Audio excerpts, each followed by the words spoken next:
باش انا ولد حكينا اكشن حرق كوري تنف كوري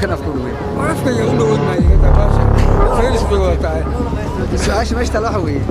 talada ugu fiican oo dhalinyarada asiinis waa maxay dhalinyarada waxa yeeshaan ubixi wadanka u kacay baatiin dadkii dhaxli lahaa baatiin wadanka dadkii mustaqbalkiisa ayahiisa maanaha oo hadday la doonayo nimankii qaban lahaa baatiin diida iyo calanka iyo dadka iyo diintooda inaad ilaalisaan nafiina inaad soo ilaalisaan oo baadi noqon dhaqanka gaalada oo raacaysaan iyo shisheeyaha inaad iska ilaalisaan dhalinyarada saas aan leeyahay waxaad yeeshaan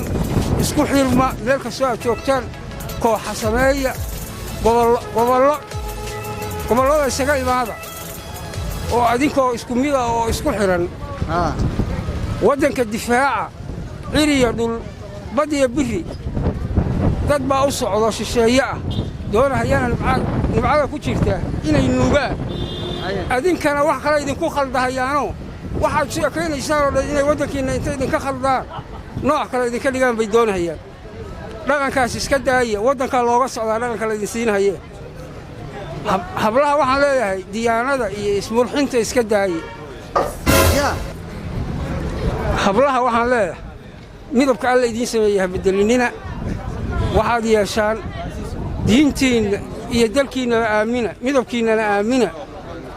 saasaan adinkana idinkula talinayaa tiktok ku jiro qaqaawan maxaa leedahay waxaas wax diinteennuna ogoshahay maaha xataa inaan soo qaadno maaha tiktok ma galo mana aado dadka galaa